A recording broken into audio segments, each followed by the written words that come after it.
All right, welcome back to 10 Steps to Trading Success, getting into the trading business. My name is John Anderson. I am with invest2success.com. In this next section, we're going to talk about how much money do you really need to get started trading. Now, it's different for everybody, and it all varies upon how much money you need to make on a monthly basis. But I don't care if you have $1 million, if you have $100,000, or even you have $2,000, we're always going to start with the smallest denomination when we start trading. But the question I get all the time is, well, how much money do I really need to be a full-time trader? Well, if you're going for passive income, where you trade 2 or 3 hours a month, 2 or 3 hours a week, you're going to need anywhere from $150,000 to $200,000 to be a full-time trader. Now, that's a passive income trader, and that's full-time.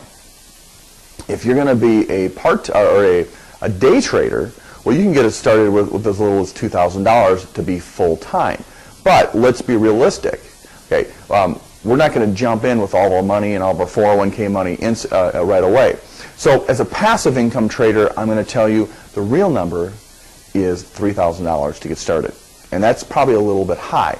But even though you're going to put $3,000 into a trading account, we'll probably only trade $200 or $300 of that money after you've had 1 or 2 months or 1 or 2 weeks of successful simulated trading, depending on what trading methodology you're going to use.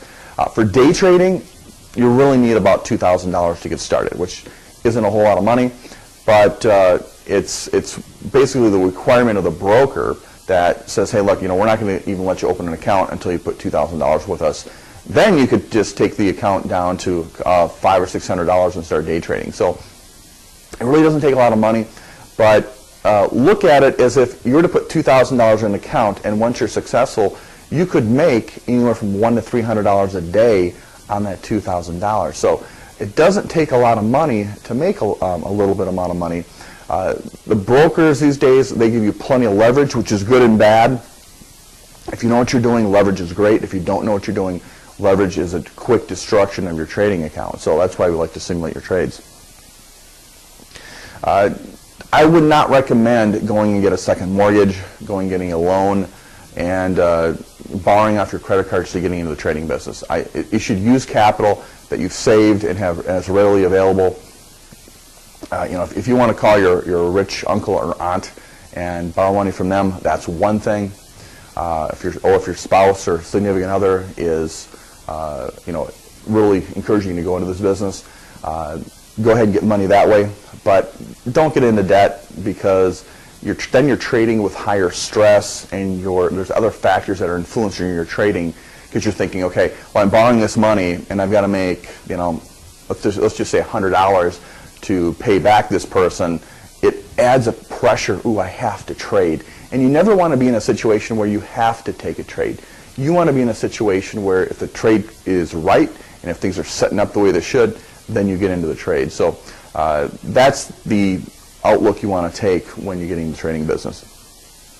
All right, so here is your profit plan assignment for this session. All right, if you don't have the money to start trading immediately, then I want you to take $100, just $100 out of your current budget, set it aside, and put it into a brokerage account. Now, you can open a brokerage account and you can start putting money into that brokerage account, but they won't let you trade it a lot of times or get access to it until you reach that $2,000 limit, and then they'll let you start trading it. And if you don't have the ability to put $100 away, I want you to list 5 ways today that you could go and start raising the capital to opening up your trading business and your trading account. So let's start putting money aside. Go do your homework assignment, and we will see you at the next section.